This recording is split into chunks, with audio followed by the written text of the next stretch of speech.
Hello, everyone, and welcome to the movie Changeup Disney Plus review. I'm Joe Fricke. I'm here with my normal co-host for the Bad Batch, Tristan Mayer.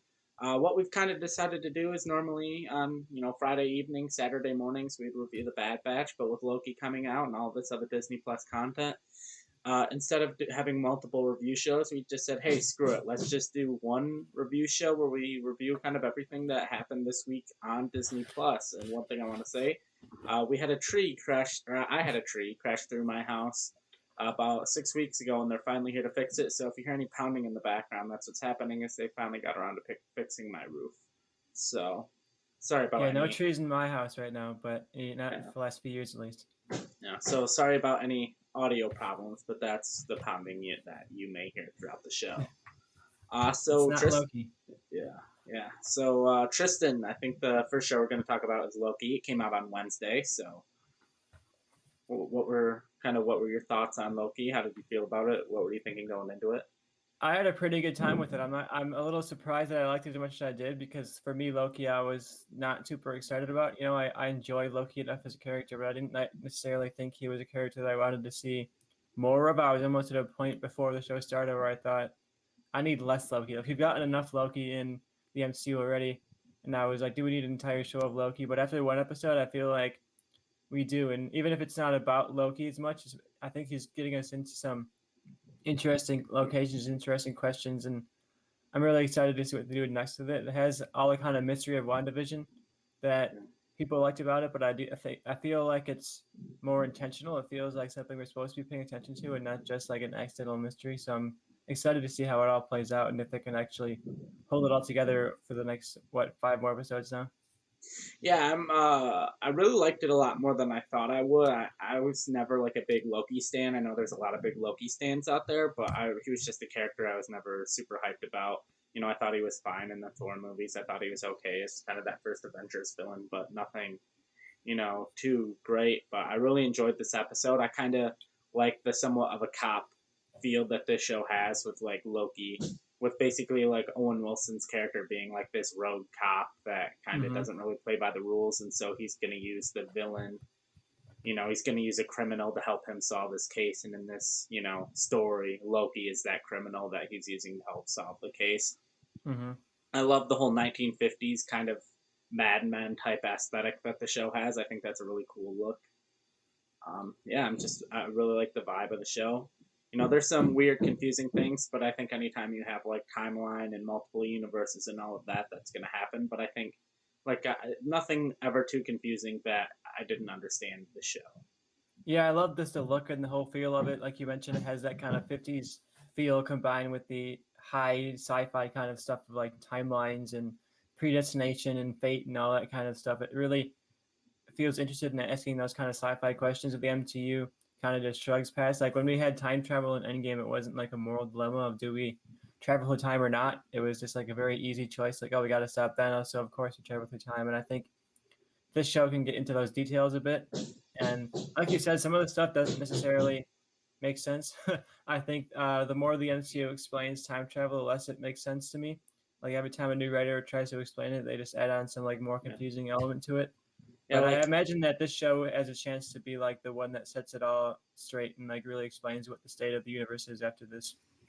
yeah, like even the writers of Endgame and the directors of Endgame had different explanations for the whole Steve Rogers time travel thing. One of them said like he went to the same universe and he was always Peggy's husband, and then the other one said, "Oh no, he like went to a different universe and created his own basically universe when he went back." And so when he appeared at the end of Endgame, he came from a different universe, and it's like, okay, you're the one of you wrote the movie, the other of you directed the movie, and you're not even on the same understanding of one of the core plots of the movie. Yeah, and they get into a point here of like Loki's in trouble because he wasn't supposed to travel through time, but the Yeah, Avengers are fine because they were supposed to travel through time. And mm-hmm.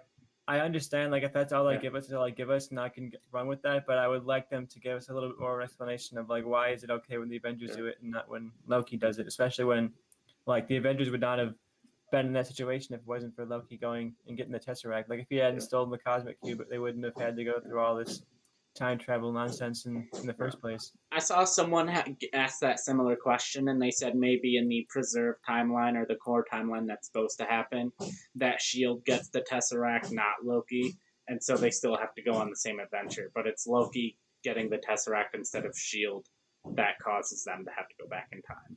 So either way, in the correct timeline, they'd still have to go back to the 70s, but it would have been when Shield took it, and not Loki, or I guess Hydra or whatever it was. But yeah, I just wonder how much they sweat those details, how much they don't. And when the MCU comes up, it's like sometimes they do, sometimes they don't. So I guess to we'll me, see. as long as the story is, relatively good and it's enough, I can just kind of shake my head and be like, whatever. It's a good. When it comes to things like time travel, I'm okay with the explanation. If it's like two things that completely contradict each other, that's when I'm like, okay, you guys got to get on the same page here. But it's when they give an explanation that's like, oh, right, whatever. That's when I'm like, okay, it was good enough. I don't care. Yeah, as long as they're trying, they show As some long as effort. they try and the story's good, then I don't really care.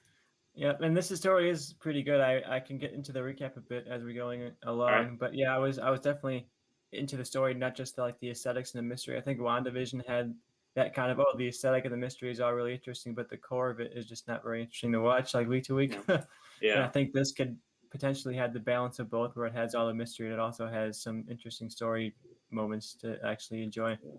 And I think with Loki, it's one singular story where WandaVision felt like four like weird stories that jumped around and like where you had the stuff going outside the hex, the stuff in the hex. Then you had the first three episodes, which really didn't ultimately matter, of like her weird universe she created, and it was just nonsense. Where Loki's just like Loki's journey. Yeah, and it's weird, but it's also all literal from what I can understand. Yeah. Like none of the stuff that we're seeing is not physically happening. Yeah. So Yeah. they're not going to have that weird question of like, okay, is this what's going on right now? Yeah. It's all pretty straightforward for how weird it is. I'll get into the recap really quick. We got our cold open right before the Marvel logo comes up. It's a recap of the scene from Endgame from slightly different angles, a couple of different takes of the scene. But yeah, it's the scene in Endgame where Loki steals the Tesseract and vanishes. And then over the Marvel card, we get like this ominous Chris Hemsworth giving us Loki, where's Loki? Loki trying to find him. So we get this kind of hanger of, oh, remember that time in the movie when Loki grabbed the Tesseract? Or we're following that up. Any thoughts on them using that scene over again here? Yeah, I like it. It ties it in. If you don't follow TV news or movie news, and you just kind of watch these movies as they come out or watch these shows as they come out, you know exactly, okay, what's the background of this show and when's the story take place, and it makes perfect sense. Yeah, and we forget about it, but Endgame was 2 years ago, and at this point, Yeah. it would be understandable for somebody to forget like this one scene in this 3-hour movie that came out 2 years ago. Yeah. So maybe for us, for when I was watching it, I was like, okay, they really got to show us this scene over again, but I wasn't like annoyed by it. I was just like, oh, okay, they're just going to repeat the scene. Yeah. But yeah, that scene was definitely for people that just like don't watch movie news or TV news that didn't already know that this is when the show takes place of him stealing the Tesseract in Endgame. There were a couple cool details in this scene, like you can see on some of the wide shots when Tony Stark is picking up the briefcase. You can see a little tiny Ant-Man running up his arm. Yeah. They just have like those small little details that line up with the movie, and I think that's kind of the fun stuff of these types of scenes where it's like, oh, you see it like the same Avengers scene from yet another slightly different angle. We've seen it like 3-4 times now. Yeah, sometimes I wonder the order of events and like the behind the scenes of the MCU. Like, did they write that scene of Loki stealing the Tesseract and disappearing without any kind of plan of what would happen with him? And then someone's like, "Oh, what if we did a show after that?" Or did they have the idea for a show, but he had already died? So then they tried to come up with a reason of like where he would go, and so then they wrote that scene in Endgame of him like disappearing with the time stone, so they could have this show. I'm always curious, like what the order of actual events were.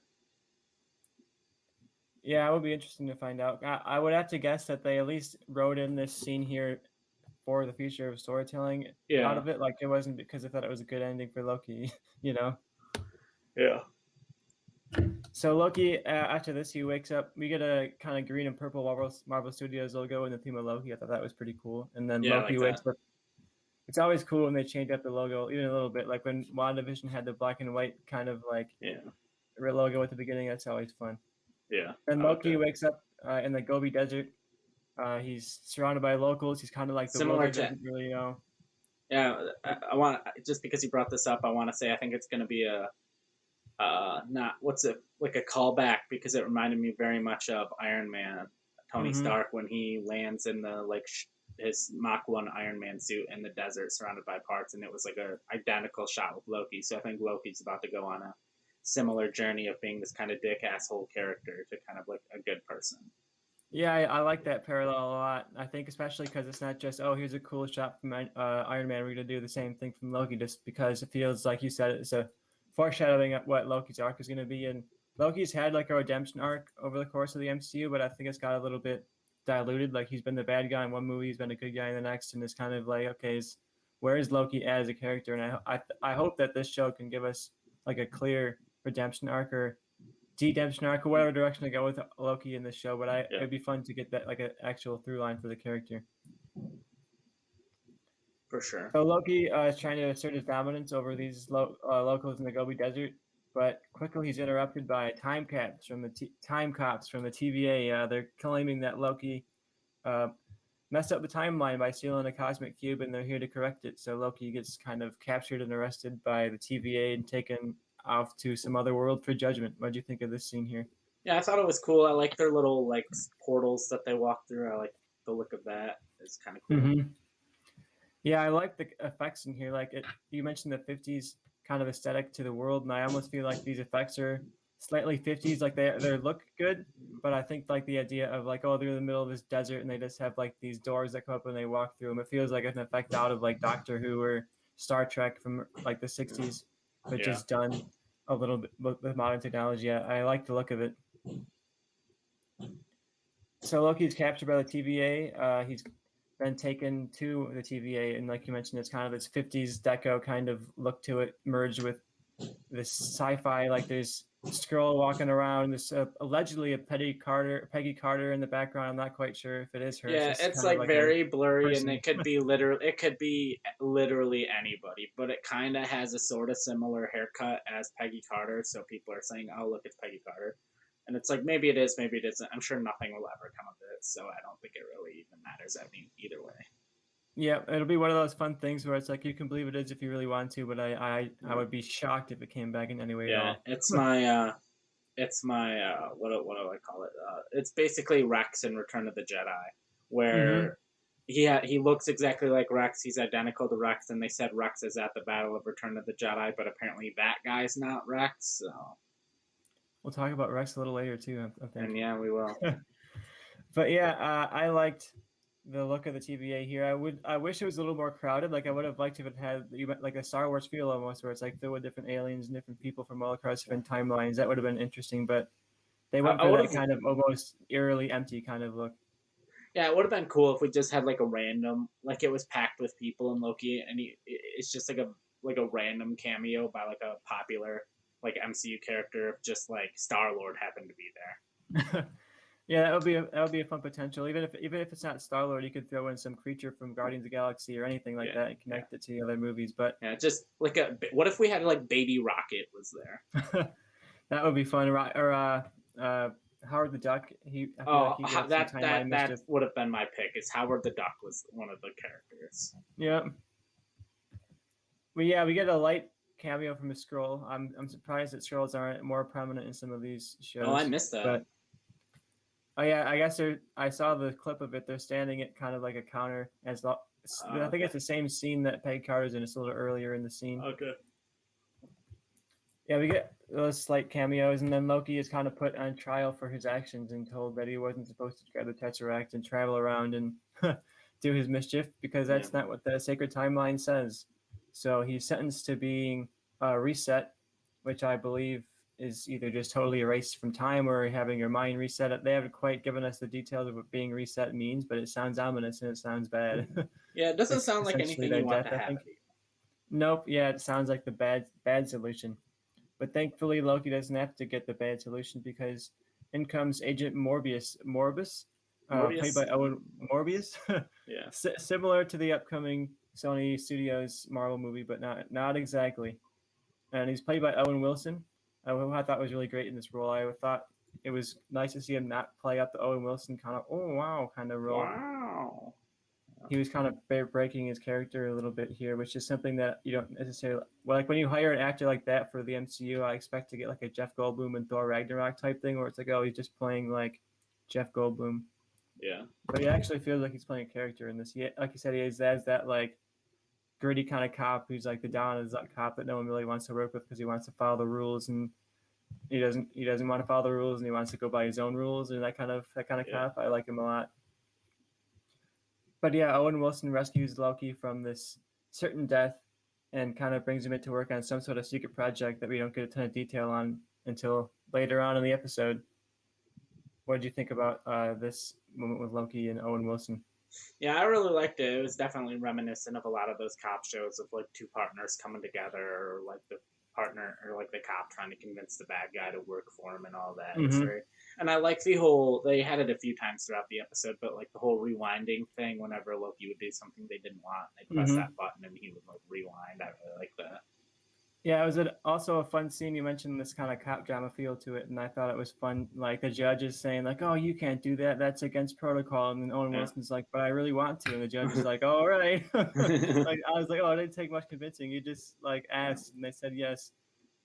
The judge is interesting. I guess I was reading online. That's a fairly prominent comic book character. Is that the judge in this Yeah. episode Yeah, I who saw has that too. connections to feature villains and that kind of stuff? Yeah, I saw that too, and I think the actress she's been around a while, Gugu Mbatha Raw, and so it's nice to see her get work, and hopefully she'll be around the MCU for a while and more than just Loki. Yeah, it's another one of those moments where it's like, is this just a name from a character as a reference, or is Yeah, this something they're going to run with? And I think, especially these Disney Plus shows, have a lot of that. Like we had that in Falcon and the Winter Soldier. It's like, oh, is that Isaiah? Is he going to be a main character, or is he just because it's a character from the comic? And yeah, I'm exactly. curious to see as this show goes along, is that just a reference, or is that going to be something that ties into future movies even? Yeah, for sure. I don't want to miss. I think I accidentally skipped the animated sequence that we get, but I Oh, thought that was was really really cool. interesting. It reminded me of Yeah, some Schoolhouse Rock type of thing, but yeah, that was definitely the feel they went for. The character's name was Miss Minutes, and it was voiced by Tara Strong, who's a really well-known oh, I voice didn't actress know. across Yeah, the universes. Most of them for DC work in my mind, but she's done yeah. a lot of good stuff. Voice of Timmy Turner. Yep, you got Timmy Turner, you got Harley Quinn, you got all kinds of stuff. I believe Powerpuff Girls. She was one of the Oh yeah, Powerpuff the Girls at Powerpuff some point. Girls. Now I'm But just she's having not playing a PTSD Powerpuff Girl. flashbacks of reading that script that came out. Oh God, yeah, that leaked Powerpuff Girl script. But hopefully, we'll cover that on a future what we're watching on the CW podcast. Yeah. But this is not the Powerpuff Girls. Tara Strong is playing Miss Minutes, which is like this animated clock type character, and essentially gives us this whole breakdown of what the multiverse is and how it kind of works within the TVA's framing of it. Like they talk about this ancient multiverse war where a bunch of different Earths kind of battle it out, and the TVA stepped in to kind of settle this down and create one sacred timeline that kind of unifies everything into one. And now their job as time agents or whatever they call themselves is to go Oh, throughout the the timeline and correct these Minutemen. errors. That's Yes, the Minutemen.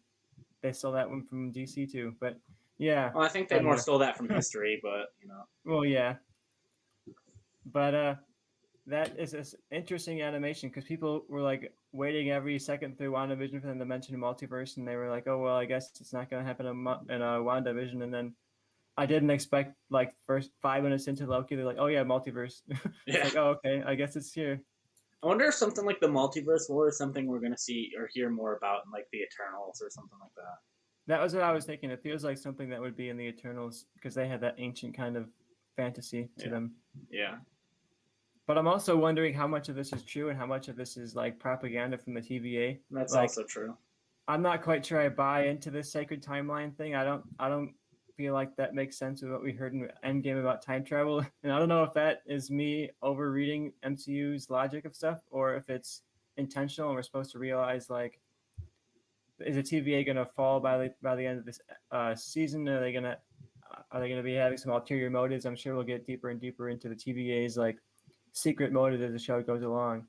Yeah, But I definitely feel like the heads of the TVA, like the top people, like maybe the lower people at the bottom and mid level people, I'll think they're doing the right thing and I'll think they're like doing the just and proper thing. But I think the people at the top definitely like have an agenda and are forcing the timeline into being in a way that helps them.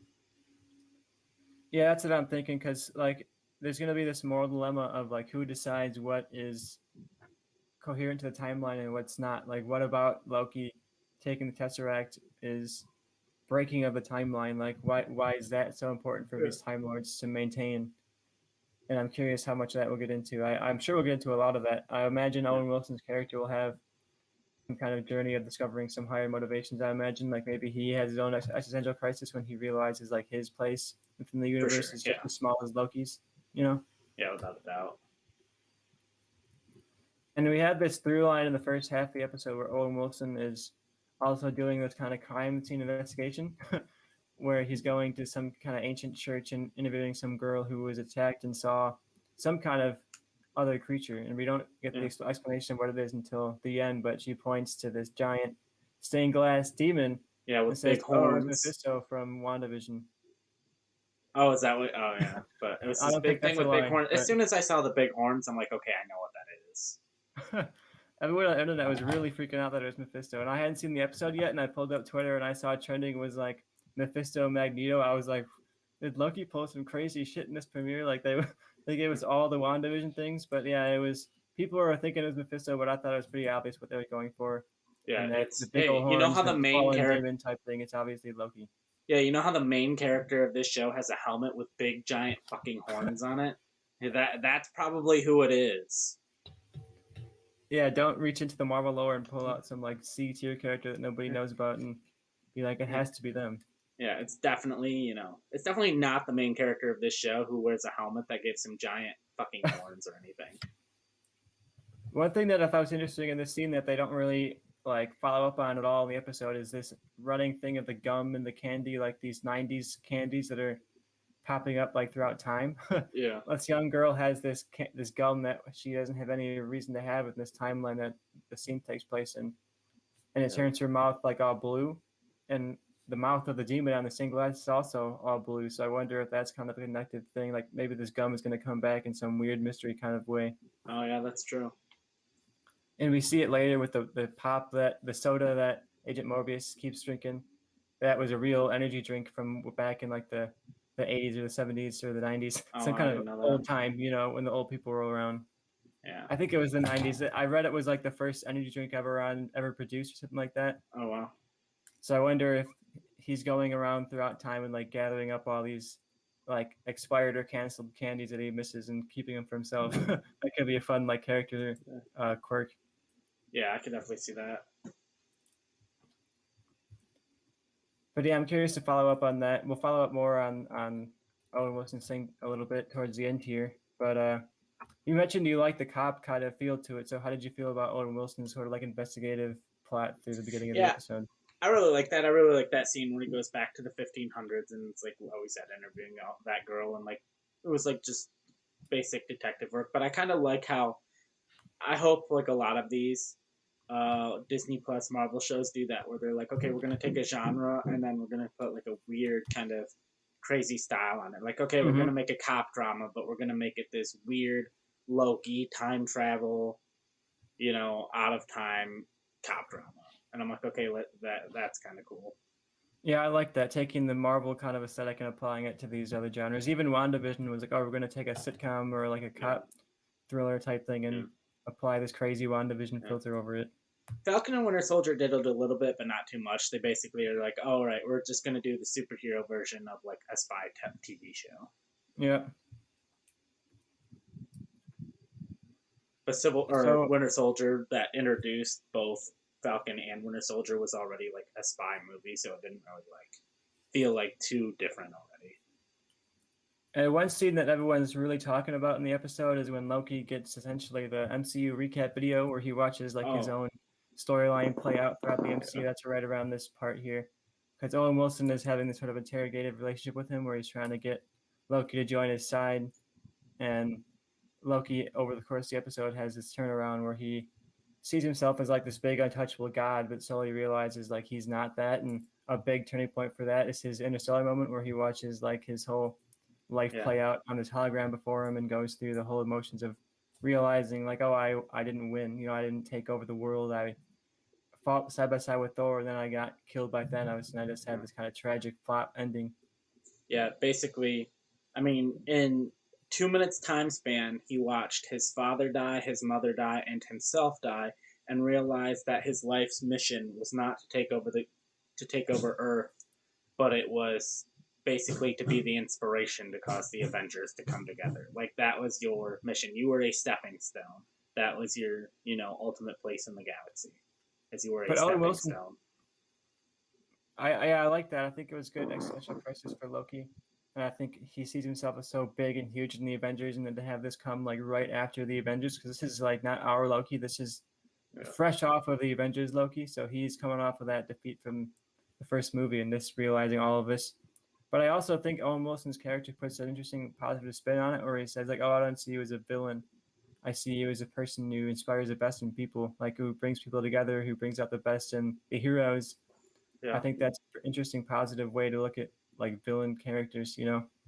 I thought, and especially Mobius seems to have this like fan relationship with Loki, where he likes watching him and he likes seeing what he's up to. So Oh, I think one it was a fun kind of meta way of how we as viewers can kind of justify villains in our heads. I thought we were about to like get acknowledgement for Agents of Shield because they brought up Agent Coulson and like him killing Agent Coulson, and they were talking about like all the times he failed, and so I thought they were gonna make a reference to like you didn't even succeed at killing him, and they were gonna show like a clip of Agents of Shield like or from Agents of Shield like after or something like that. But I think they're just kind of going in the idea of as far as the MCU goes, Agents of Shield isn't canon because Kevin Feige didn't work on it, so he doesn't care about it. Yeah, I was almost hoping for like just this one little throwaway line. Like that was kind of what I expected for if you ever Agent of Shield mentions ever again, it's gonna be like one or two lines, And I was like, oh, here's their chance to just be like, oh yeah, and Coulson's still alive also, because then Yeah, people from Agent of Shield can be like, oh, it's canon. Everybody else can be like, oh, he's still alive. That's cool. yeah. Yeah, it's kind of funny how like Kevin Feige's like, yeah, I didn't work on that show, so fuck it, it can not exist. I don't care. I have one negative on this sequence here is I think that it's a little cheap to just like have us rewatch scenes from previous movies. Like I'm a little sick of seeing that same Avengers circle shot like Yeah. multiple times, and I think it would have been more, like we saw the DB Cooper sequence where Loki Oh, turns that out to was be the DB Cooper that we know from like Infamy, yeah. and I would have liked more stuff like that, like stories with Loki that we haven't seen before, that we can see his arc play out through that lens. I was a little disappointed because I'm a big like. I mean, it's weird to say like a DB Cooper fan, but like I've read like basically everything there is to read about DB Cooper. I've read it because the whole thing's just like fascinating to me. And that was in the trailer, like him like on the plane and then like I think jumping out of the plane with the briefcase and saying the name DB Cooper was in one of the trailers. So I thought that was going to be like a whole episode of the show, and I was super excited. But I'm happy enough with what we got of like turning out it was just like a bet between him and Thor. I thought it was kind of Mm-hmm. fun, but Yeah, it was funny. I'm also weirdly a DB Cooper fan. mm-hmm. So I was looking forward to seeing how they would work that into this series, and they just kind of threw it in there, which was fine. I honestly would have liked more stuff like that, just fun little Loki Yeah, anecdotes thrown in. And I imagine with the reveal towards the end that we might get some of that in the future, but we'll see yeah. when we get I have there. a big theory about that one. So at this point, Loki's going through this crisis, and I think it's kind of the core theme of this show going forward is going to be like, do our choices matter? Are we set on our paths, or can we choose our own paths for us? And at what point is the line between like knowing what choices you're going to make and making the choices for you? Like, I think that's a very fascinating question, and I think when we get the TVA as these kind of like god stand-ins, and Loki as an actual god, like a Yeah, mythological god, I think it's a fascinating kind of thematic potential for this series to get into. I think it'll be yeah, really interesting to see how they end it, because I feel like the ending note's going to be what they really like their final conclusion on this. Because I imagine these questions about our choices and predestination are going to be asked throughout yeah. this entire show. Yeah, one of the things I wanted to bring up too, if you have any predictions, because I want to get to one of mine, is I like that the Infinity Stones in the TVA were worthless. Like they didn't work at all. And so Mm-hmm. like the whole like last basically 12 years of the MCU, they've been hunting down this Infinity Stones, and really they could just go to that guy's office and pick up like multiples of each. Yeah, I thought it was interesting because there's always this element when you're doing franchises or long running stories like this. Like the next threat has to be bigger than the one before it, and it has to be something that kind of blows the first one out of the water so that you can buy the Yeah, threat again. Like, and I was wondering that after Endgame, like we've seen Thanos bring the entire universe to the brink of destruction, and the Avengers all had to, the entirety of the MCU had to come together to fight against him. Like, how do you where do you go that's bigger than that? You know, and I think this scene is interesting because, yeah, like you said, the Infinity Stones mean practically nothing to these people in the TVA. They're just literally paperweights. So I think it's fascinating to show, like, okay, this next cosmic kind of step for the MCU is going to be so big compared to Thanos. Like, Thanos is just going to be like some guy by the yeah, end of this MCU phase. for sure. So we already got into Loki's escape a bit, so we're just talking about that. I guess as Loki tries to escape and has this kind of run around throughout the facility. I can't remember the guy's name he meets right now, but he's like an office worker who, like you said, he has the Infinity Stones in his desk, and he has this weird line where Loki's calls him like a fish or something, and the Oh guy's yeah, like, "What's a fish?" yeah, You know? that was great. Yeah, that guy was also in an episode of The Mandalorian as well. Oh, that's right. I saw that He picture. he, He was like he, some kind of soldier or he something. was one of the shrimp fishermen in that episode where we meet Gina Carano's character. Yeah, That's right. Rest in peace. But yeah, I thought he was a funny character. That's such a weird. Like, how does he not know what a fish is? Has he yeah, been created entirely within the TVA realm? Like, what? Who yeah. are these people that work here? Like, what is happening in this TVA? I think it was a hilarious line, but it also has these like weird implications of like, what? Who are these people? How do what do they know? What do they not know? Yeah, for sure. I thought it was funny. Like it was one of those ones where, like, sure, this guy doesn't know what a fish is. That's kind of funny. I'm just gonna roll with it. Yeah. And this is kind of the point where Loki, when he sees the Infinity Stones, his crisis kind of comes full circle, and everything kind of comes together for him, and he realizes like, oh, this tiny struggle for power over like one or two planets is nothing compared to what they're doing here at the TVA, and he kind of gives up that small goal and says like, oh, this is where the real power is, so I'm going to work with these guys at least for now. Yeah, yeah. I mean, he definitely has ulterior motives, like whether it's to dismantle the TVA, run the TVA, do he's the god of mischief, so he's Mm-hmm. got something up his sleeve. Oh, I'm sure he does, and I'll get to the prediction in a second, but I wanted to get the last kind of note here is that Loki does end up kind of joining Owen Wilson's crusade here, and he informs him that the variant that he's been spending the episode seeking down, when he was at the church interrogating the girl, that kind of stuff, that it's him. It's another Loki. Mm, And we get this final scene where, well, he says it's you. That's a line. He says it's you. there we And go.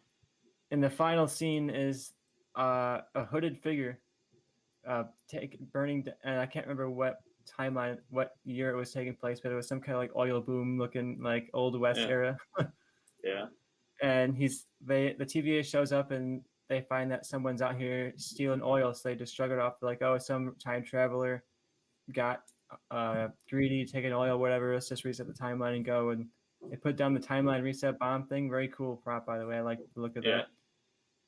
Me too. And they're about to set it off, and then of course this hooded figure that we assume to be one of the other Lokis, or however this is going to play out, the villain of this episode, or whatever it's going to be. We'll get to the theories in a second, but yeah, they're burning down this big old field. That's why the oil was out there. They're killing all these TVA agents, and they steal that bomb and walk off into the night. Yep. Interesting choice to not reveal the character if they're telling us that it's Loki, but Yeah, that's I the don't one I don't know. thing. That's the one thing. The face was covered. We didn't see the face, and if it was Tom Hiddleston, no need to cover the face. So I can tell you That's what right I'm there, feeling too. it's not Tom Hiddleston. So do you have a theory on who the cloaked figure is? If I was betting money, I would bet it on uh like a girl Loki, it's or a woman Yeah, Loki. I don't know yeah. what There's actress a it's gonna Lady be. Loki who is a very popular Marvel, kind of character. That's what And I'm thinking. to add to the credence to that, when Loki was taken in by the TVA, his file came up and it gave like name and all that. For gender, it just said fluid. I like that too. I mean, I- in the So outside world, Loki's been kind of like built up as this gender fluid figure. So it's yeah, cool that they got like a canon confirmation of that. But yeah, I agree. I think it's gonna be Lady Loki. I think it would be a missed opportunity when you're bringing in this idea of multiple different Lokis to not bring in Lady Loki at one point or another. And the fact, like you said, they don't reveal the face, to me, that's like almost 100% confident that it's Lady Loki. And if it's not Yeah, her, it's a different actor playing Loki, yeah, yeah. I which would be definitely think interesting in its it's own right. Lady Loki, and I'm curious to see who they like cast in that role. Like, do you go for an unknown, or is it gonna like pull the thing back and it's gonna be like Keira Knightley or somebody? I think if you were going for Keira Knightley level character, like they would have done that in the episode. Like it would have been a really cool reveal for them to pull down the hood and it's Keira Knightley or something. And I think, like, if I was doing the episode, I might have had that reveal of it being Lady Loki now. Yeah, Like that would have been my final shot. But we'll see how they play it out in the next episode. It's, like we're running with the assumption that it's Lady Loki, but it could be anything. yeah. That'll be interesting. I'm not, I'm 100. I'm like 99% sure it's Lady Loki, but we shall see. Yeah, and I imagine with the premise of the show, we're going to get a lot of Lokis throughout the show. Like, Yeah, I almost wonder if each episode's like a different Loki they got to hunt down, and they yeah, had that procedural cop show kind of element to it. yeah. That could be possible. Oh, Fat Loki. Yeah, and maybe Loki's ulterior motive is going to be some way or another to like bringing these Lokis together and like together all these Lokis will rebel against the TVA, and we'll get like a battle of Lokis versus TVA. Hell yeah, I'd be down for that. But yeah, I'm really curious what the feature of the show is going to be. I was really surprisingly into this premiere episode, along with the mysteries and that kind of stuff. But what kind of questions or theories do you have now that we've gotten to the end of the episode? You covered the big one, but is there anything else That's lingering about around in it. your I have head? no idea really what to expect from this show. So I have a couple of questions I want to throw out to you before I move on to a different show. Just like these last couple of questions I have hanging. So my big question is, who are the Time Lords, the Timekeepers, like these big ominous figures they have standing over the TVA, like the people who are in control? Do you think that they're just some guys, or do you think they're going to be something that plays into the larger MCU? I mean, I'm not a big Marvel Comics fan, but I know they're like established Marvel characters. So I think they're gonna be revealed. I think at some point in the show, and I think they're definitely gonna be people that are present themselves of like, oh, we're just preserving the timeline, but they're really just trying to create the timeline in their image and put it in a way that is advantageous for them. Yeah, that's how I'm feeling. I think that's the motivation. I had a theory because there's an upcoming Jonathan Majors recently joined the MCU, Oh, who as was Kang the Conqueror. yeah, as Kang the Conqueror. He was great in Lovecraft Country or Lovecraft County, I think, or whatever, one of those two words. But yeah, he was Yeah, good in that. And there were theories going around that Kang might have been the design base for one of the big statues of the TVA, like the one that they feature in the credits. So I'm wondering if they'll have a Kang thing, like the reveal at the end will be, oh, one of the Time Lords in charge is actually Kang, and that'll set him up for this next movie. But at least so far, these Disney Plus shows haven't done a lot of that kind of stuff. Like yeah, the biggest we've gotten is Julia Louis-Dreyfus's character showing up in Falcon and the Winter Soldier, and that was just a fluke. Like that was supposed to be in the opposite order. yeah. She was so, supposed to be in Black Widow first. So so I'd be curious. I would love it if they started. Like I think this is the show to do that. Like this is their weird kind of quirky show. So this is the one to bring in all those kind of weird connective tissue things. yeah, for sure. Especially because this show is very much feels more movie based. You have Owen. I mean, Owen Wilson, obviously not part of the MCU, but he's not really like a TV actor. Like when you think Owen Wilson, like you think movie actor.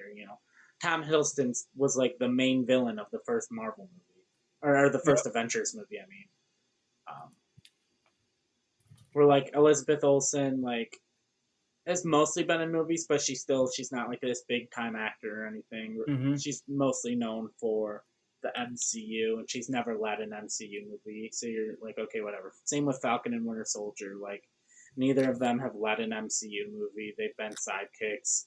Neither are like super big actors. So that still has that TV feel. Where Loki has like kind of a movie feel because it's a bunch of film people led by someone who was the main villain of the first Avengers movie. So I could Yeah, see and this affecting the movies more. yeah, and I read today that this Loki premiere was the biggest premiere Disney Plus has had. So I think that's a promising sign that at least a lot of eyes are on this Yeah. Loki show, and I imagine Marvel knew that going in that people were going to be watching this. So I would love to see them pull out some crazy stuff. you mentioned it in previous episodes covering Marvel stuff, but I just think Yeah. like the potential is so huge for that. Like when you have these TV shows to just bring in one or two characters, not in a way that makes it required reading, but in a way where like you'll get that extra little bit of salt on top, you know, that little sugar to Yeah. make it just extra bit of sweet. Yeah. In my last prediction here, before we move on from Loki, is that I just have a slight prediction that like Loki is probably going to take down the TVA by the end of one way or another. I think the TVA's power is going to kind of collapse, and I think that will be used as the excuse for the multiverse showing up in the MCU. Like the fact that I they could see haven't that. gotten into any of the multiverse stuff prior to this, they're going to be like, oh, that's because the TVA was protecting the timeline. But now that TVA is gone, we can bring in, you know, Andrew Garfield timeline. We can bring in the X-Men timeline. We can bring in the Fantastic Four timeline. Yeah. Like all that stuff can exist now out in the universe somewhere. Yeah. And I'm very. I'd even wonder if like that timeline war they mentioned is going to be what they use. Like, oh, all those timelines at war, like those are the previous Marvel movie timelines. Like, oh, one of them is the X-Men timeline, one of them is the Fantastic Four timeline, one of them is the Sam Raimi Spider-Man timeline, and they all kind of battle it out, and now they're in stasis until now. All right. New theory. You talking got me thinking. What if the time TVA people aren't protecting the timeline like they say they are? But what they're doing is they're keeping people from going to other timelines and keeping people from other timelines to coming into ours. So there already are the multiple universes, and the TVA is just trying to keep people from other universes of going. You know, people from hopping other universes. I like that a lot. That's a really good theory. I think it especially plays into the themes of like people want to feel like their life is individually important and like that they're in charge of everything. And the Yeah. fact that the TVA calls it like the one sacred timeline, it almost feels like Fight Club esque. We're like, oh, you're like the one special timeline that's really important and special, and everybody else is not. And Yeah. I wonder if like they tell that to all the girls, you know, like Yeah. I wonder if every time someone comes in from a timeline, they're like, oh, yours is the one sacred timeline that we got to preserve, and it's so important, and we need you to help preserve that one sacred timeline. And maybe that's like what a like they're calling it a remnant, like, oh, you're left over from like a wrong timeline, but really you've hopped from one universe to another. And Mm-hmm. like that's essentially what Loki did, and maybe that's how we have Lady Loki, is she has come from like another timeline where like all of the genders are flipped. So like on her in her universe, Thor's a woman, Odin's a woman, but Frigga is a guy, Black Widow is a guy, and you know. Yeah, I'm fascinated to see what that next step is. I think bringing in the multiverse finally, like officially into the MCU, whether the TVA's had their own motivation or not, like that's a step forward. And I think people have been waiting and waiting and waiting for like when is a multiverse going to finally be trigger pulled? And I think we're getting closer and closer, especially Yeah. with Doctor Strange coming Yeah. up before you know it, and Spider-Man coming up before you know it. They even Yeah. mentioned like, oh, if there's too many multiverses, then there's madness. They literally said like almost said multiverse of madness out loud in this episode.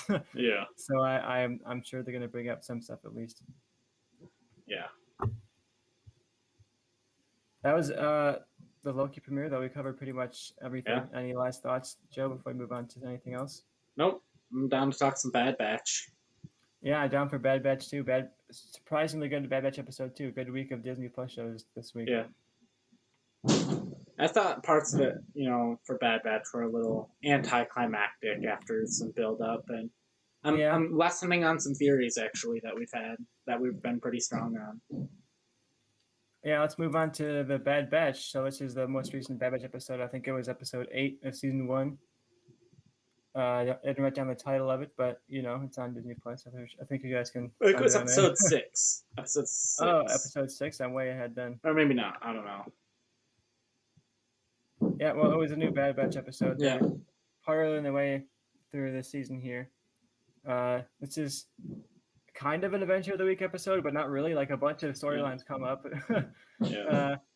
So this cold open, just a quick little thing is they have this job for Sid capturing a lizard, and they bring it back, and they have this mini little conflict with Sid over like the morals of her work, and they're like, oh, you don't care who it's for as long as you get the money, and she's like, well, yeah, you guys get the money too, and you're doing the work, and they once again revisit this thing of like, oh, we don't want to be doing this, but she has this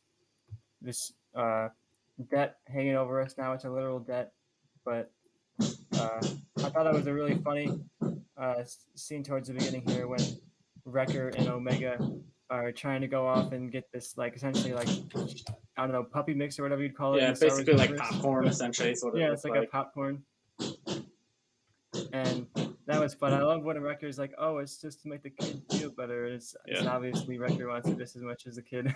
yeah, for sure. I like that excuse that he drops. Like, oh, we got to do it for the kid. And Hunter's like, sure, for the kid.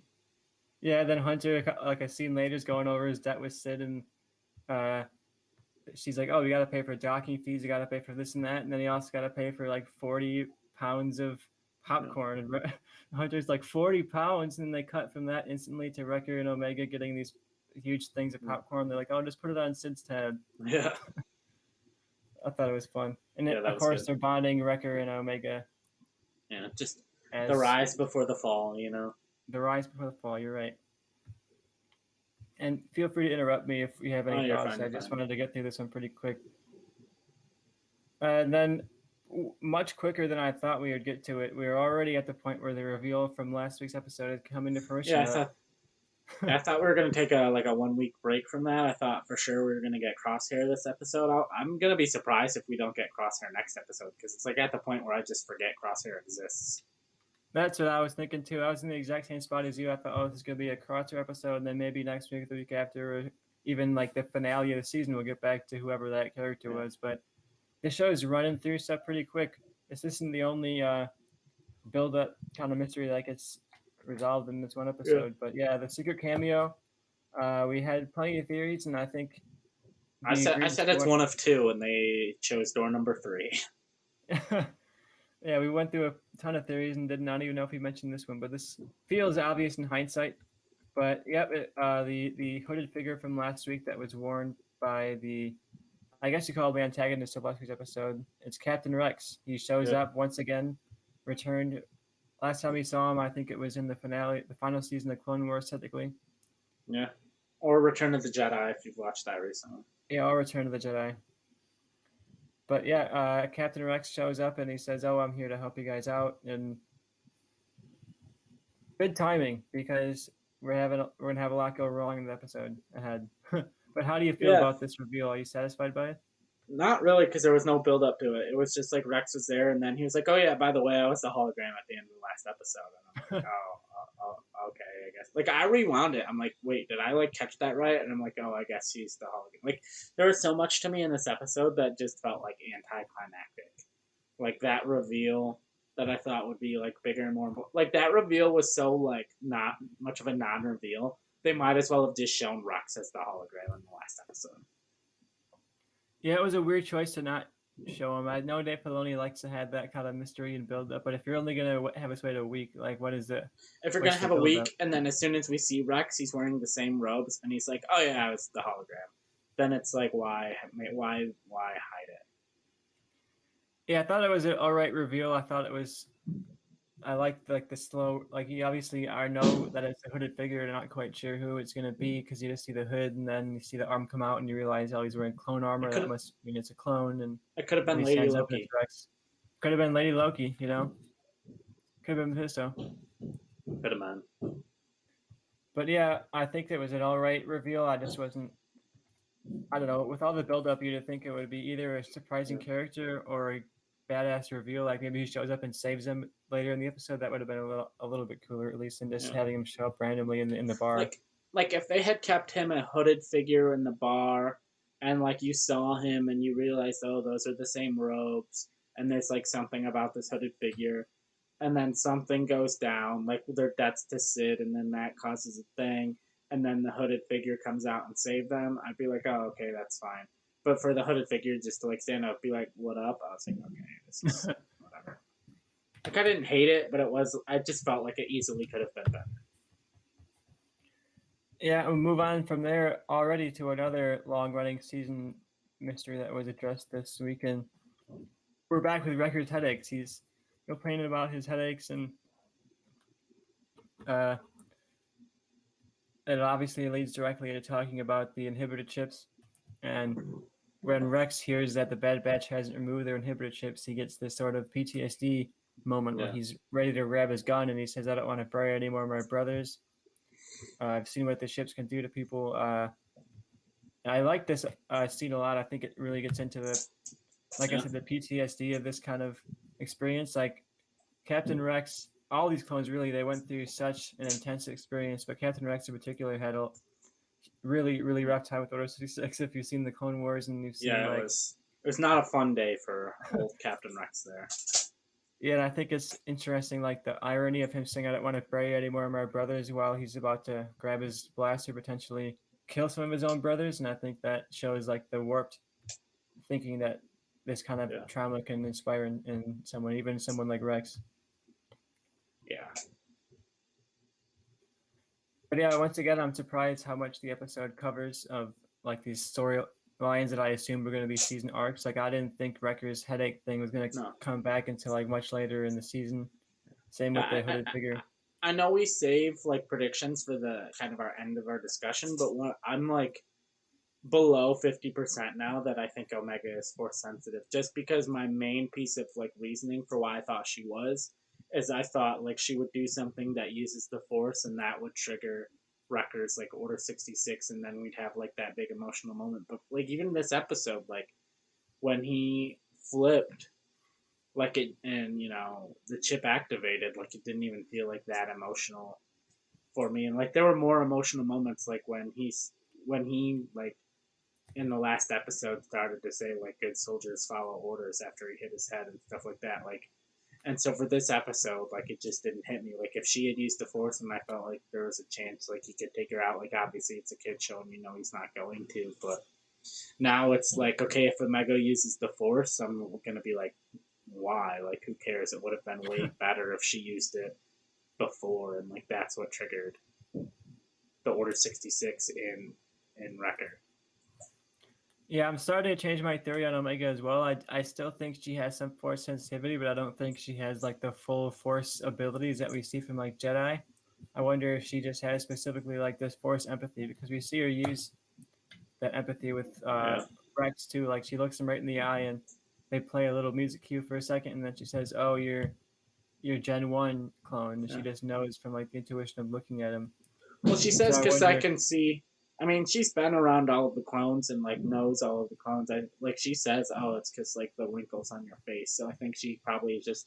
To me, that just means she's been around the clones long enough. She can tell, like, okay, you're this old, so if you're that old, you must be a Gen One. Yeah, my mindset at this point is if we don't see Omega actually using the Force or confirming to the audience that she has some level of Force sensitivity by the end of the season, I think maybe that was like a misfire of a theory. And I'd be Yeah, sad to see it go because I've been riding that honestly, theory.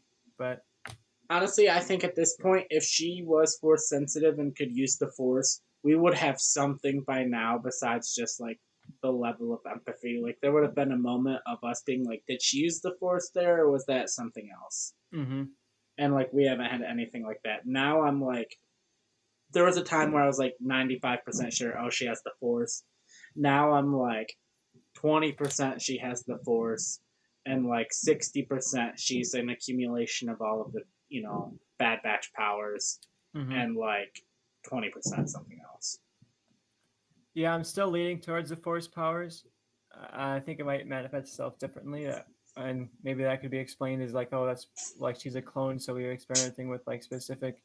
Yeah, I don't even know what they'd go with it, but I still see a way for them to get and say, oh, she's force sensitive just in a different way. She's not like a Jedi force sensitive, but she has like these couple of different abilities in her that were yeah, created because of the force, because of the metachlorians, because of whatever. yeah.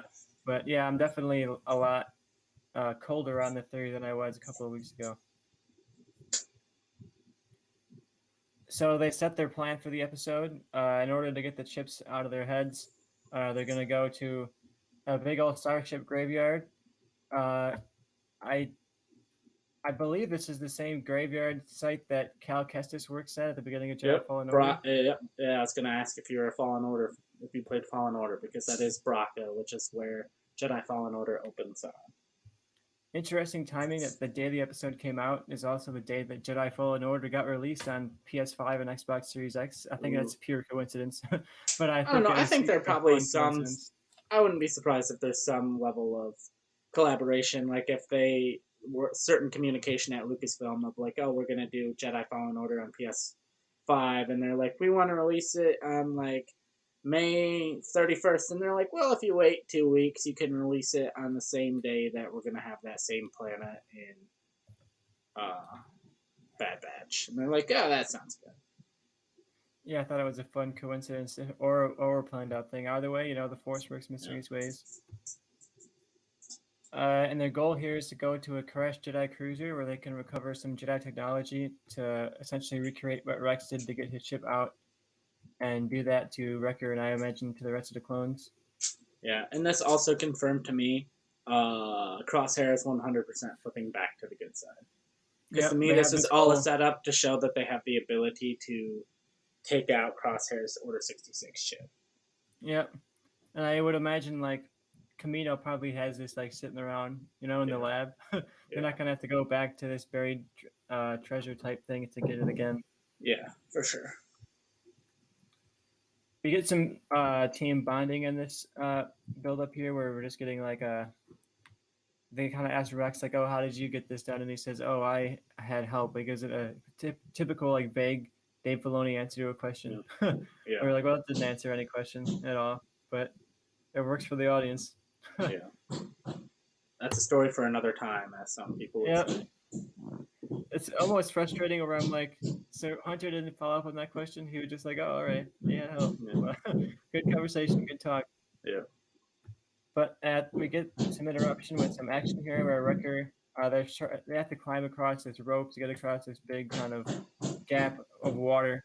And of course, the last guy's going across and he's about to make it, but then out of the water jumps a big, like, tentacle monster thing and attacks Wrecker. And they have this little Lord of the Rings action sequence where they got to fight off the tentacle monster and get Wrecker across in time. Yeah, I always like those little moments like that. Yeah, it feels very much in quality with Star Wars, where it's like, oh, we're going to throw in this, like, alien action sequence in the middle so that people have something fun to look at. Yeah, it's like the trash compactor scene in The New Hope or something like that. Yep.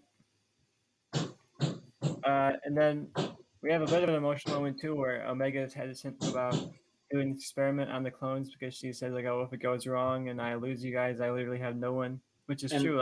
And then Rex is just sitting there like, thanks, I guess. Yeah. But I imagine Rex and Omega haven't exactly been close.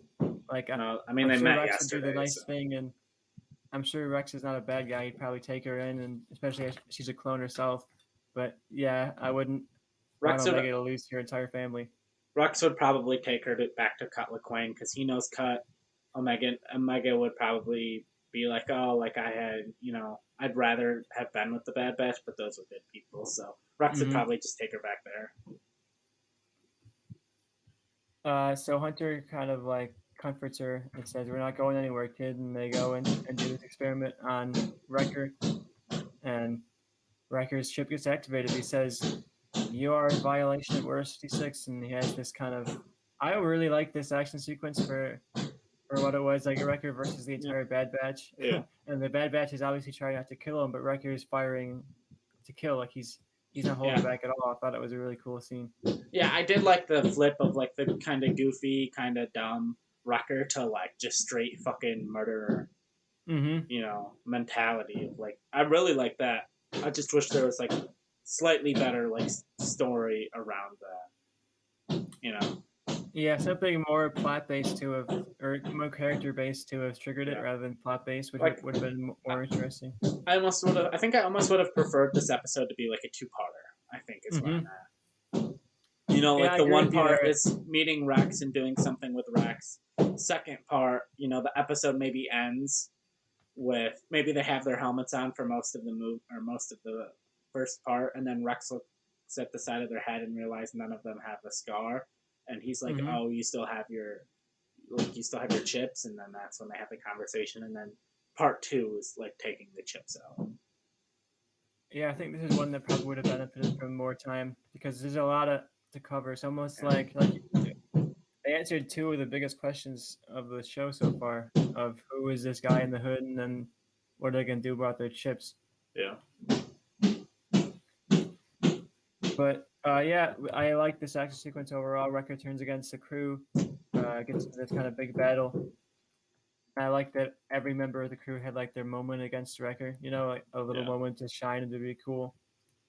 And then Wrecker essentially kind of wins it almost, and then he points his gun ready to kill Omega, and they have this bit of a heart to heart where Omega's trying to like be like, "See, look at me, it's me, it's Omega. Don't do this, Wrecker. You don't gotta do this." And before we're able to get in a conclusion on that, uh, Cody, or yeah, not Cody, Rex shoots Yeah. Wrecker and stuns him, and kind of knocks him out. Yeah.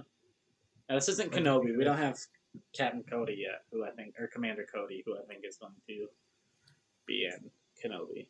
That's my theory. A lot of clones keep track of, you know. Yeah. So, were you satisfied by the resolution of this action scene? Yeah, I like that. I like that. I saw A Quiet Place Part 2 yesterday or last night, and there was a similar moment where someone was basically dead to rights, and then a character shows back up and like attacks the villain, and yeah, it's a At similar the moment here. exact perfect second.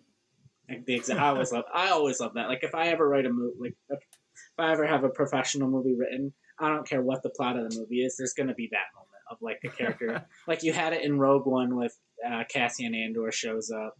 Like I could write like a Hallmark movie, and that's gonna be in my movie. Like, That I just love that perfect trope. timing. Yeah. Perfect trope. Character shows up, boom, dead. And then of course, well, I liked it. I'm not as big of a fan of convenient timing. I think. Yeah, So I was like, oh, okay, he's gonna show up and shoot him exactly when he needs to do it. But in Star Wars, it kind of is fun. Like this is yeah, not. This is just like a popcorn show essentially. yeah. That's they Literally, literally from told my you that in understanding. the beginning when Yep. Omega and Wrecker were going to get popcorn. And they call it back right here. Wrecker is knocked out, and Omega's worried about him, and she says, "Oh, he should be up by now. He should be fine." And then he wakes up, and he's kind of begging her for forgiveness and saying, like, "Oh, I know I wasn't in control of my actions, but I'm so sorry for what I did." Yeah, And Omega forgives him by pulling out a little handful of popcorn, and saying, "Here, the mission's over. Wrecker, are you ready for the reward, the treat?" yep, I thought that was a fun yeah. turnaround for the popcorn thing. Yeah, definitely like their little brother, sister, uncle, niece kind of relationship that they have going. So Yeah, but I'm glad Wrecker didn't die. There's a part of me that was thinking, oh, could they kill him this episode? Like they brought they in kill Wrecker. I'm a never watching this replacement. show And yeah, Wrecker's by a mile one of the more entertaining characters. But again. in a show like this, I do feel like almost any of the clones could be killed off if they really wanted to, especially when you get towards like the middle or end of the season here. Yeah, oh for sure. Yeah, And we get a final scene here with Rex. Just kind of, he offers to Hunter, saying, "Oh, you guys want to join us? We have some other clones throughout the galaxy. The fight's not over yet." And Hunter tells him like, "Oh, I gotta do what's best for my own team. We're not really looking to join up with anything right now." And says, "Well, see you around, brother," or whatever. And he's just like, "Oh, well, okay, thanks for coming for the episode." And then he just leaves, and that's kind yeah, of the resolution yeah. of He'll Rex he'll showing be up. back. It goes back to my theory of maybe the last episode or the episode before that. Sid tells them in the first episode that we meet Sid, like you need money and you need friends. So they're currently in the like every episode they make a new friend, and I think whether it's the Battle of Camino or whatever happens, like there's going to be a big battle at the end of this season, and they're going to need help, and they're going to call all the people they've met throughout the show, and they're going to come help and save the Bad Batch. Yeah, that's what I'm feeling too. And yeah, there's no way you bring in someone as big as Rex for one episode. I think he's a fan favorite kind of character, so of course you're gonna bring him back. Yep. What do you think Hunter's logic was on not joining Rex, and why did like the Bad Batch is kind of like out on a whim here? They don't really seem to have any goals. Like why do they not join up for this battle? I think part of it too is they've just got done fighting a war, and they're like not ready to sign up for another one. Yeah, They're like, I mean, they've basically been under, they've essentially been slaves. Like, that's the part you don't really think about. Is like the clones were essentially slaves of the Republic. They didn't really have a choice. Cutler Quain had to go on the run. It wasn't like he was just like, yeah, you know what, I'm not feeling this whole war thing. I think I'm just going to leave. And the Republic was like, sure. Like, he had to run away.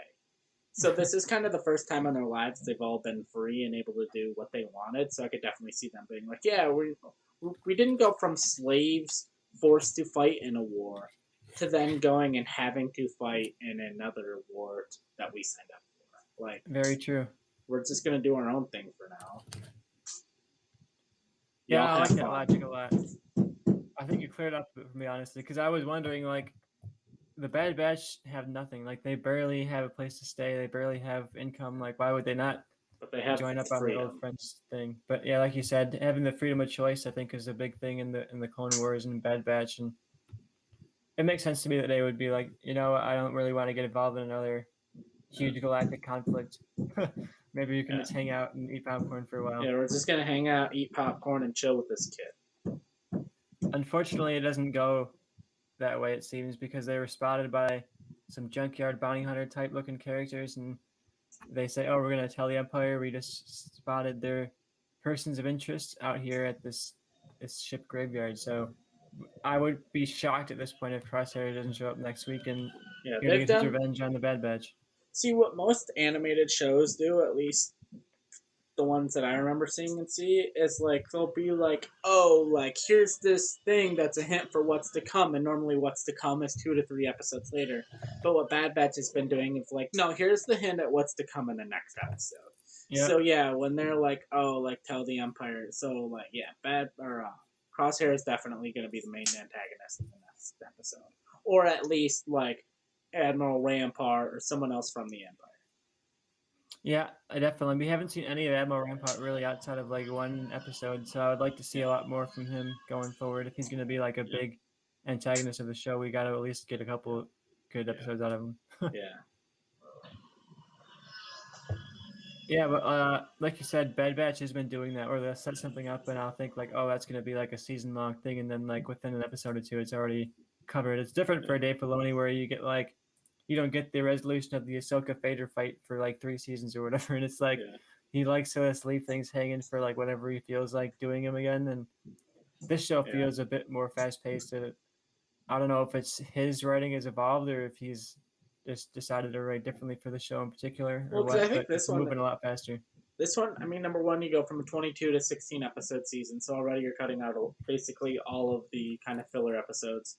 And then two, he's not like the main guy on this anymore. He's busy working on other things, whether it's The Mandalorian. So he's like the executive producer, but he's passed off a lot of the creativity stuff to other people. That explains it probably. But yeah, any predictions, I guess, for what we're gonna have next? All of our big theories and stuff are all kind of gone at this point. Like everything's Not either really. I think it's solved gonna or be just hanging. not really. I think it's gonna be Crosshair's the main antagonist, and do we think is it going to be a situation where they, I mean, at this point, I'm not going to be completely shocked where they take out Crosshair's inhibitor chip next episode. And then, like, it's Crosshair's back with the Bad Batch. And now it's like, okay, we have to fight the Empire. Now we didn't want to fight the Empire, but now we have to because they're after this because they want Crosshair back. That would be. I mean, I never thought we'd get so many resolutions in one episode this week, but I want to say that's a lot to cover in 1 week. But who knows? I mean, I imagine by the end of the season, Crosshair is back to the good Yeah. side, even whether uh, maybe a few episodes before. Like I imagine by the finale, he's on the good side. You I know. think, I will say, if Crosshair comes back, one of the Bad Batch dies. And I'm Yeah, going to don't go with it's forget either Echo or Tech because they're kind of the same thing. that. Yeah, and they've both been kind of sidelined, especially Tech. I think hasn't really done a lot. I will say if I had to pick a Bad Batch member to die, I'm gonna go with Tech just because I don't care about him. At least Echo, we have like his run in the Clone Wars, and then all of the other ones are different. Or Tech's just like the annoying one, like that's his trait. Yeah, and if you're gonna kill off one of the two Tech guys, at least I guess going with Tech would be the easier choice because Echo has a lot more history Yeah, to the fandom and a lot more iconography. But at the same time, like that would be a more punchy death. emotional. Like if you kill off the character you've known for a while, Yeah.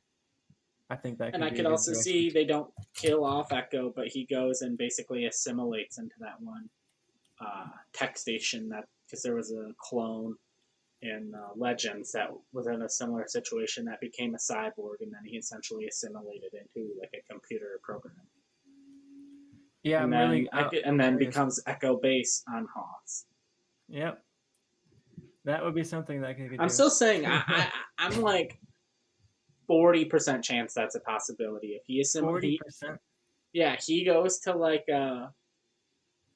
he goes to they have to go to Hoth for one reason or another. and there's some computer thing that has information that they need, and the only way for him to get the information is to fully like assimilate into the computer system. And then, years and years later, a member of the rebellion finds that computer station with all this knowledge and information. They decide to build a base there, and the first thing they get out of the computer is the name Echo, hence Echo Base. That'd be interesting. I could even see it not being like, oh, years and years later, Rebellion shows up. Like, if we have Rex in this episode, like, the Rebellion is this slowly building thing that's happening already. Like, we could even see him working with, like, Bail Organa or something in that episode where, like, so I don't know the canon history of, like, when Echo Base was actually established. Yeah, me either. But, yeah, I don't know. That would be a good theory. I like that theory, honestly. I don't know if they're going to go for it, but I think it would be a fun connective thing, especially depending on how they pull it off. I could be really into it. Yeah. That's pretty much all I've got for Bad Batch. I don't have a ton of predictions going forward, like you said. Yeah, they I'm sure will be up for next episode, but then who knows what they're really with it. I'll say that I hope they don't take out the inhibitor chip of Crosshair next week, because I would like to see that last a little bit longer. I think Crosshair is a really cool villain. I like having him.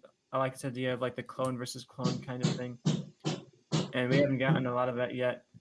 So I hope that we get at least a few episodes of Crosshair as a bad guy before he turns to the good side. Yeah, me too.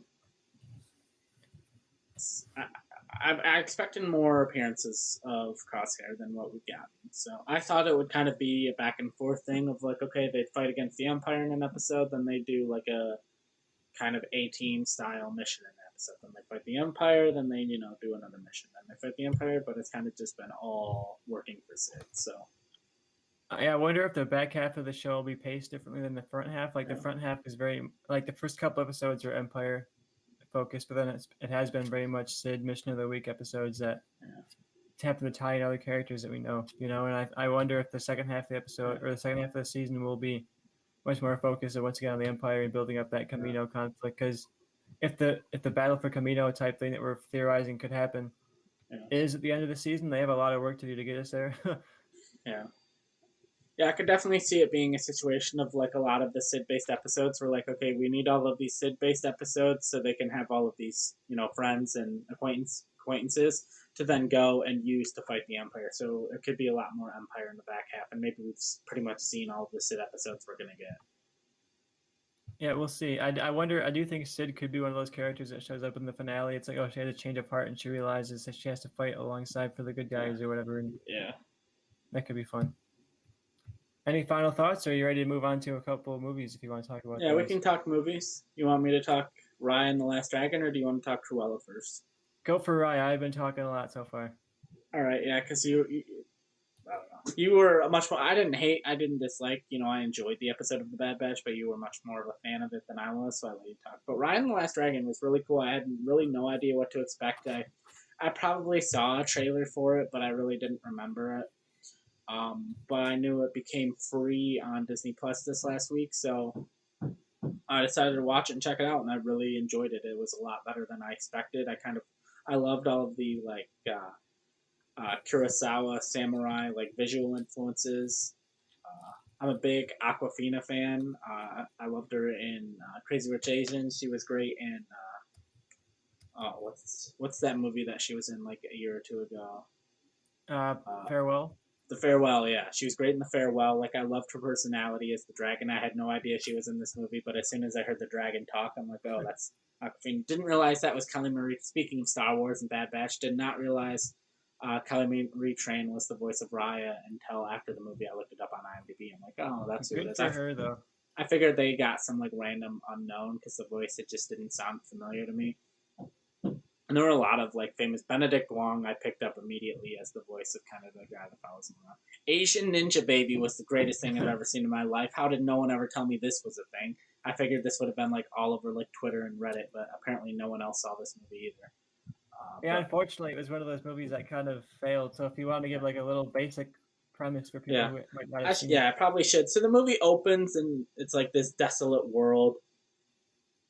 And then you cut back to earlier in this kingdom had dragons everywhere.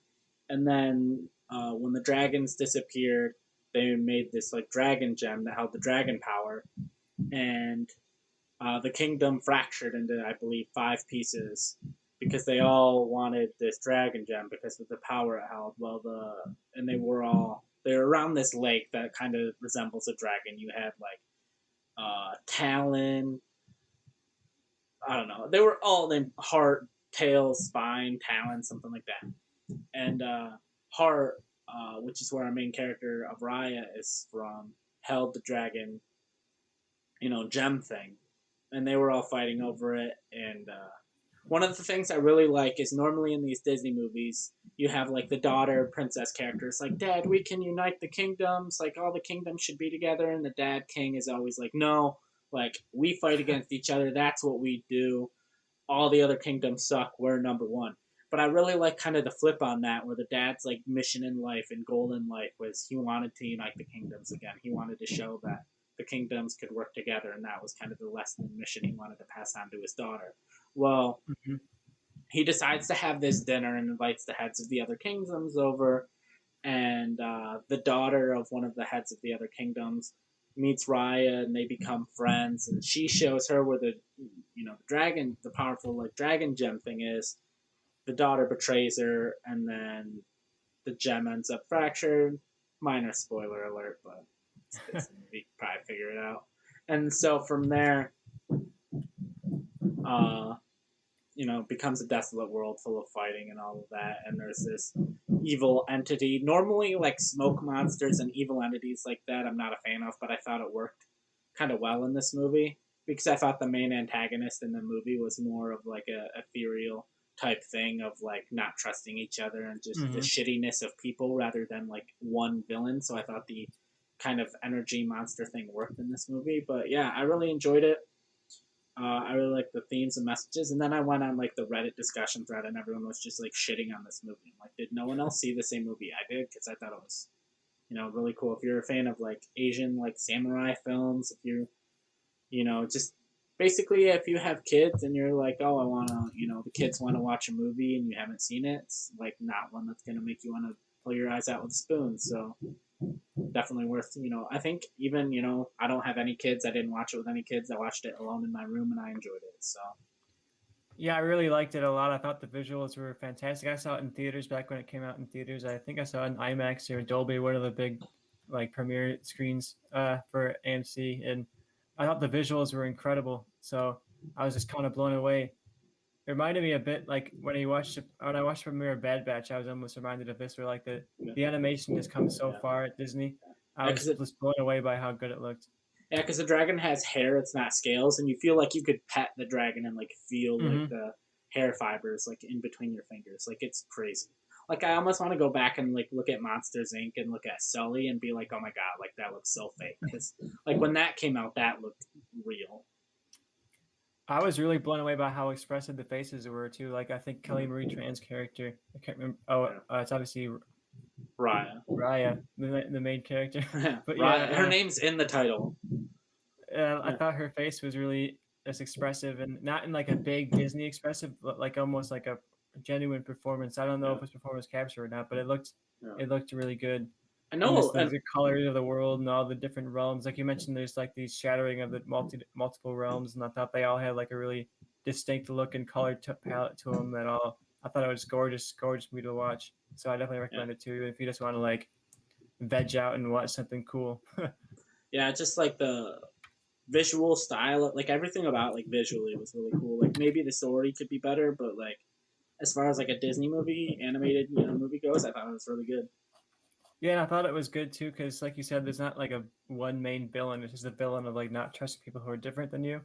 Yeah. And I think it's cool for Disney to put something out like that, where it's not like, oh, you got to defeat the one bad guy and then the world's Yeah. fine. It's like, oh, you got to defeat like prejudice. You got to defeat people who are hesitant to work with other people, and you got to defeat like mistrust. So I just really enjoyed it a lot, and I thought it was one of the better of Disney's kind of recent animated movies. Yeah. Me too. Any final thoughts on Raya? I don't know how much else you want to talk about it. I know No, you because just watched it.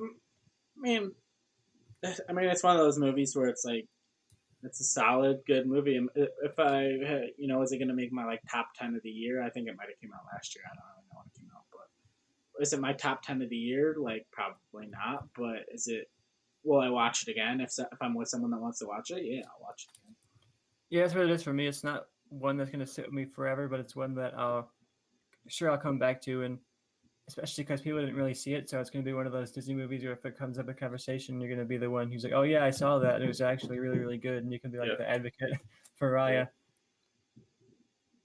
But yeah, I had a good time with it, so I definitely recommend it, especially now that it's free on Disney Plus. yeah.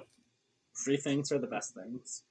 They say nothing in life is free, but apparently they don't have Disney Plus and movies are free on there. So Not all of them though, because I watched Cruella, and that was not free on Disney $30. Plus. Yep. Yeah, I paid the $30 to get my. Well, I didn't pay for $30 actually. I went and saw it in theaters, but if I saw it on, if you're gonna watch it at Disney Plus, it costs you $30. And I don't know about $30, but I mean, I bought a popcorn, a Yeah, large drink, 2 tickets, and it cost me less than $30. So if you go to the right places, the right times. But either way, Cruella, it's like a meme at this point. Like it's been talked about and talked about for how ridiculous it is, especially that opening kind of sequence where the Dalmatians show up and we get the tragic origin story yeah, of Cruella de Vil and her mom's death. If you've yeah. been following the movie on Twitter, I'm sure that's the thing you know about it. And It's the only I thing went I in, know about it. I went into this. It was me and my one friend. We all watch. It's like kind of our thing of watching these weird movies together. We're the ones who watch Cats and kind of inspired my Cats love for a while. But Oh my it god. was us and like two other people in the theater. So I was like, "Oh, what are we in for with this?" And of course, the opening sequence is very ridiculous, and you get like this slow mo dog chase where the dogs tackle Corella's mom off of this balcony and kill her, and it inspires Cruella de Vil to have this like life of crime, and eventually to return as this like fashion icon.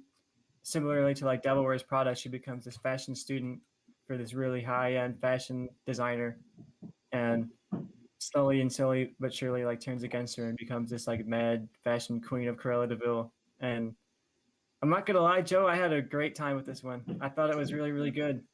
I The performances were just like every performance was on like another level of.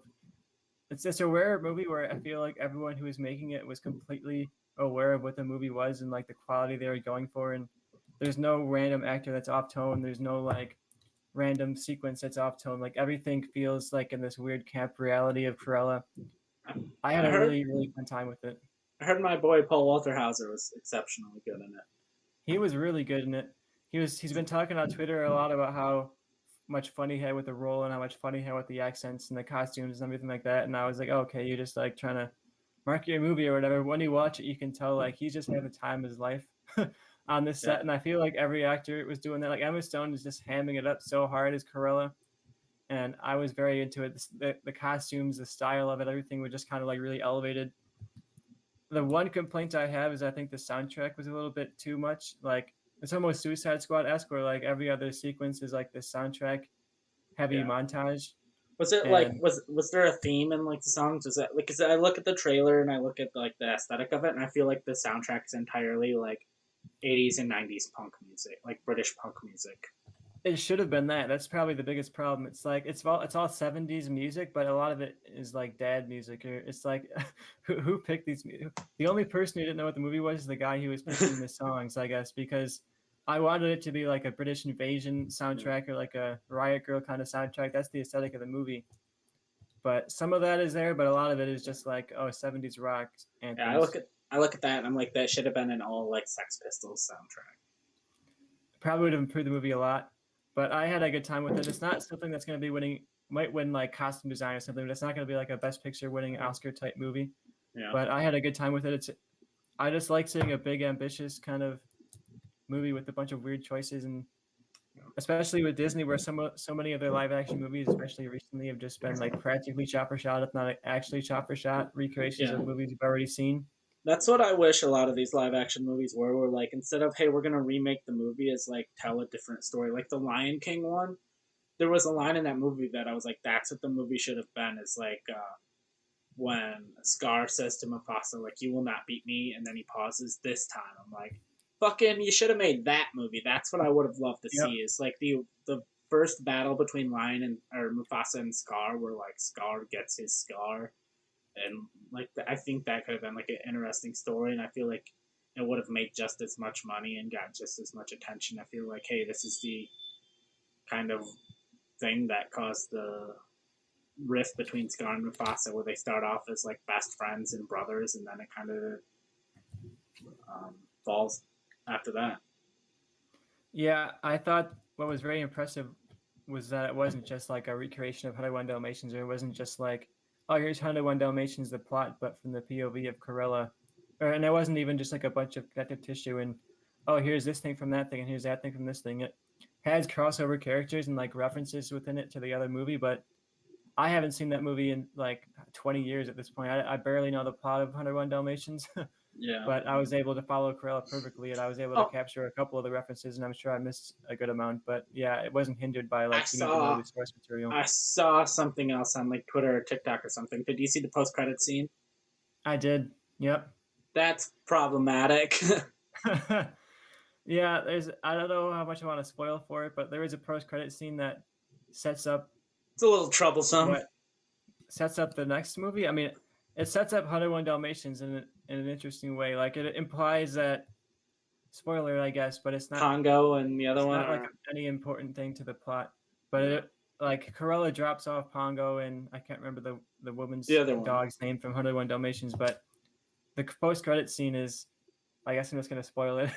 Is Cruella delivering the 2 Dalmatians to each of these owners, implying that in some way either she was like behind this plot from the beginning, like she set these 2 dogs up to be bred, or That she just handed that's off the not the dogs to problematic people. part.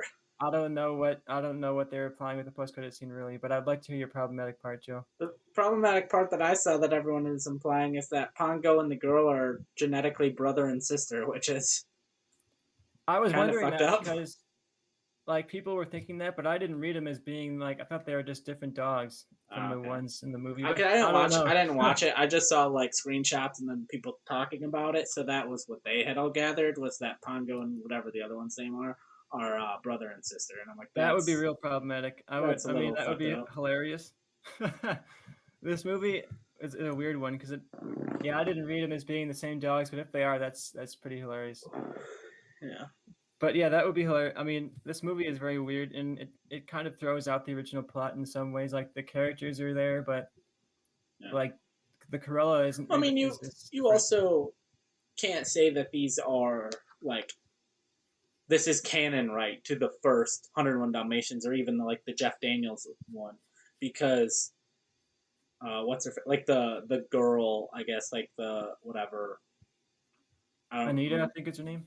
Yeah, Anita is black, so like it's obviously not clearly like the same canon as like the animated movie or um, the live action one because it's Yeah, like I like that about different. it. So It sets itself apart. Like it's not trying to be like a prequel to 101 Dalmatians, it's trying to yeah, be a movie about Cruella de Vil, and I really liked it a lot. I was shocked by how much I liked it. Honestly, yeah, it had this tongue in cheek a bit throughout it, but I think it was a really yeah, just fun time at the theater, and I'm hoping that people give it a chance because it's become like this meme movie that people are just dunking on Twitter, you know. And I was kind of surprised that I liked it as much as I did, and I know I have a tendency to like go for the underdog in movie conversations. Like when I see something is dunked on a lot, I'm like, okay, I'm gonna give it a shot. Like I'm gonna give it all yeah, I can give it to see if it's any good. And yeah. this is one of those ones that was dunked on, and I thought it was gonna be bad, and then it turns out I really liked it. So maybe I'm wrong, but I had a good time with it. Yeah, it looks interesting enough that I'll pay for it when it's or I'll not pay for. I'll watch it when it's free on Disney Plus, but like I'm not gonna pay for it. So Yeah, I think that's a good route, unless you know for a fact you're into like camp type movies and you want to see like this ridiculous type movie. But I think it's definitely worth a free watch on Disney Plus, even yeah, just for the visuals alone. It was gorgeous sets, gorgeous costumes, some really ambitious shots and creative visuals. I had a good time with it. yeah, yeah. I'll definitely check it out. And we've seen a lot of these like girl boss type stories, like Queen's Gambit and that kind of stuff have been popular recently. And this is one of the better ones, I think. Just a fun one to watch with also while also having like the oh she can do whatever she wants and she can't be stopped by anyone type characters. Yeah. Is that all you have to say about Cruella? Yeah, good time. I'm happy they're doing a sequel. I can't wait for the second one. I wonder how much the sequel will tie into the first movie, 101 Dalmatians, or how much it'll Yeah. just be like a totally off the wall sequel. I'm looking forward to it. All right. Before we talk about this, one thing I want to do. I don't know if you have one, but one that's not as current. It wrapped up like 2 weeks ago. I say is if you're a fan of the original three Mighty Ducks movies, I feel like you should definitely watch Mighty Ducks Game Changers. It didn't like age with its audience. It's definitely made for it's not like, oh, you were a kid in the '90s, so now we're gonna make a show that's aimed at like 35-year-olds. It's definitely a show that's aimed towards kids, but it has that similar tone, I think, of the original Mighty Ducks movies. I like everything they did with the characters that return. At first, they set things up, and I wasn't sure about it, but they gave explanations. I'm like 100% down. I think it's to be a cool show for kids to watch now. I just say, yeah, if you're a fan of the Mighty Ducks, you should watch that show, Mighty Ducks Game Changers. My strange Disney Plus recommendation is that I never in a million years would have thought a High School Musical TV show would be anything but cringe, and it's kind of cringe, but it's I'm into it a bit, but more than I thought I was going to be into it. I started watching because Olivia Rodrigo, the main character, has become like a pop star icon between then and now. Uh, she's had like a huge single hit, and then put out Yeah, her first album, and that was even bigger. And so I was yeah. like, you know what, I'm gonna give a look out to this High School Musical show, and if you liked Glee, if you liked that kind of tone to your show, I think you'll like it. It follows. If you don't know, it's called High School Musical, the musical, the series, and it's this very meta show about like the high school where they shot the movie High School Musical is adapting the movie High School Musical into a play production at the school where they shot the movie. So it's like in a universe where High School Musical the movies exist, and like all the student characters are just like fans of the original movie that decide to do the student production of the movie.